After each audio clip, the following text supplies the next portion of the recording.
Hey guys, this is 2369 Ruben here, and today I will be reviewing Days Gone. I know this game gets quite a bit of flack for it being slightly mediocre, but I don't agree with that at all. I actually think that's a good game, and I'm gonna explain why in this review. So without further ado, let's get on with the video. Alright, so let's start with the story first. The story revolves around our main antagonist, Deacon St. John, who is trying to survive in a post-apocalyptic world 2 years after the pandemic first started spreading. Deacon's main struggle is him trying to deal with the death of his wife and keep on living through this world. The story deals with his struggle well and develops him quite well in the story. The story could feel a bit draggy at times, however, but it is saved by its characters. Deacon's relationships with Boozer, Ricky, and Iron Mike were handled very well in my opinion. It helped to flesh out the character of Deacon and it helped him to grow. It also gave more depth to the other characters as we also delved deeper into their backstories and learned more about them and why they do what they do. Deacon had good chemistry with many of these characters and many others, which I really appreciate as it helps you feel connected with these characters and wanting to know how their stories develop. It also helps you feel more immersed in this world.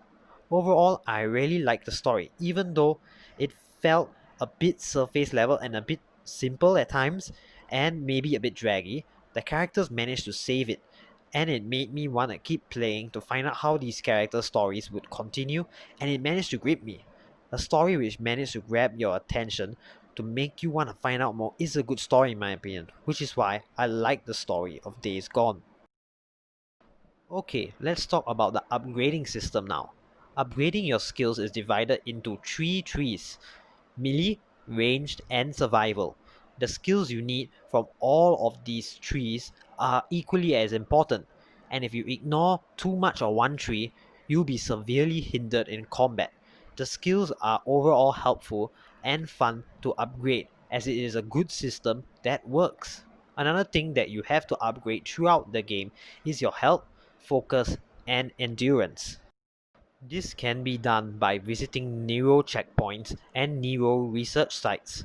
When you visit these sites, you will find a Nero injector which has a one-time use for each Nero checkpoint. Each injector can also only be used once to either improve your health, focus, or endurance. This is another thing you have to balance well, otherwise you will be hindered in combat. If you don't have enough health, your enemies will mow you down quickly, and if you don't have enough focus, you'll be less effective in cutting down massive amounts of enemies. If you don't have enough endurance, you will not be able to outrun your enemies, which will result in you being overrun by the freakers. Overall, this is a very good system, and it was a joy finding the Neo injectors to make Deacon stronger. It may be a simple system, but it works, and it could be an important story mechanic in the future as the story talks a little bit more about them. Okay, let's talk about the weapon system now. Guns can be upgraded later in the game by extending their magazines and adding more ammo. In this game, the fully automatic weapons are very helpful in getting rid of hordes, as it has tons of bullets which can mow them down quickly, while the shotguns and semi-automatic weapons are better with dealing with human enemies. You will have to balance these wisely. Apart from guns, you have molotovs which are helpful for killing hordes, traps that are helpful for any type of enemy, medkits which heal you, distractions like rocks, and melee weapons. All of these can be accessed from the survival wheel, which is easy to access and use. There will be a lot of options for you to choose from, which keeps combat fun and entertaining as you can create many creative ways to take out enemies. I like this system as it helps prevent the combat from getting stale too quickly and it keeps it interesting. Alright, let's talk about the melee and ranged combat right now. The melee combat is simple, but works smoothly. You have the boot knife as your main weapon, but you can pick up stronger melee weapons and use them till they break. Melee combat is helpful against human enemies, and it helps put distance between them if they come too close. Overall, the melee combat is not too bad. It's simple, but works well, which at least it works well, so it's not too bad. So now let's talk about our shooting system. The shooting system might seem a bit off at the start, but it's due to you having weaker weapons and not possessing skills that helps make the accuracy of the weapons better and reducing things like recoil. Still, the shooting at the start of the game will put some people off because sometimes it's not so accurate, but trust me, it gets better earlier on in the game, so don't put it off just yet. Alright, now let's talk about our bike. It's very important as it is your main mode of transport. You have to routinely fill up your bike and repair it to keep it moving well throughout the world. It is a simple but good system which helps in immersion. The bike is also upgradable and customizable, which is a must to keep your eyes on as it will help with bike chases and help you escape in times of turmoil.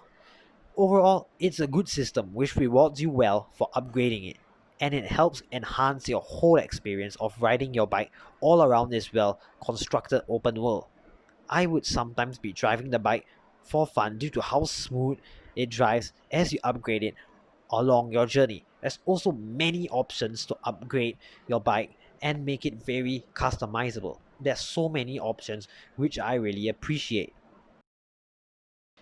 Alright, now let's talk about the side activities you can do in the game. The side activities are sadly mostly repetitive, as it mostly consists of you taking out a lot of ambush camps over and over again, which will get quite tedious at times. But do not worry, it is not as bad as games like Assassin's Creed Odyssey, which has really too much. This one is still a bit tolerable, but it could get too much at some times. The worst thing is you have to do most of them, because in the game, you need to visit several camps and gain more trust with them so then they can give you better weapons and better bike parts. So you gotta do quite a bit of this. But don't worry, it's not too much to make you put down your controller. However, don't let that demotivate you. There are still many other good activities that overshadow this one, like the horde side activity, which was probably my favorite in the game, as it was just very fun to take out massive amounts of freakers. There were many different ways to take them out, and it was fun to experiment with these different ways. Another very nice activity was exploring the Nero sites and finding out more about Nero throughout the game. It was another very good activity as it gave more depth to the world and told you more about the story. Overall, the best activities were clearing infestations as well, which was another nice one, and hordes, and also exploring Neo sites, as these were just the most fun and most rewarding, as you would get stronger from doing these activities, and you will also get new weapons and more trust with the camps. I know that raiding bandit camps could also provide you with new weapons, but it was also not as fun as the better activities like horde clearing. Okay, now I want to talk about a small little thing the game does, which I really appreciate and it really helps with immersion.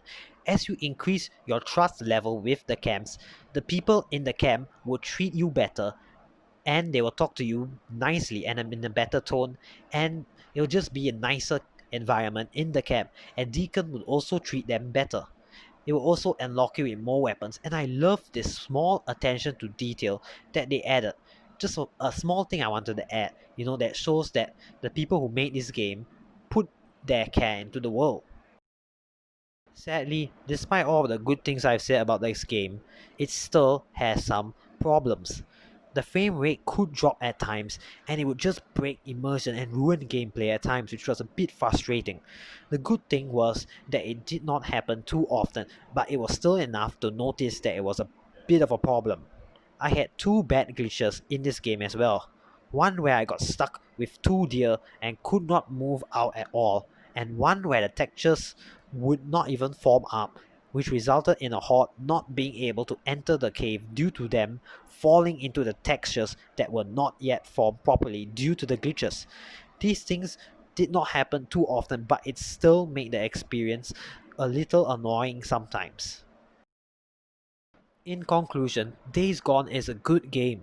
However, its problems still hold it back from being a great game, which is why I'm giving it a 7.5 out of 10. I would give it an 8 if the glitches were less present and they fixed it up a little bit. But don't get me wrong, a 7.5 rating still means it's a good game, and I really feel like it's a good game. I still enjoyed myself throughout the game. It's just a bit of the technical errors hold it back. However, despite all of this, I would still recommend anyone to get this game because at the end of the day, this game is fun and it's engaging because it has a good story with good characters that really carry it, and the gameplay is also not too bad. So overall, at the end of the day, it is a good game and I would really recommend you to try it out if you have not yet. What do you guys think of Days Gone? Be sure to share your thoughts in the comment section, and I hope you enjoyed this video. With that being said, this has been 236 Ruben, signing out.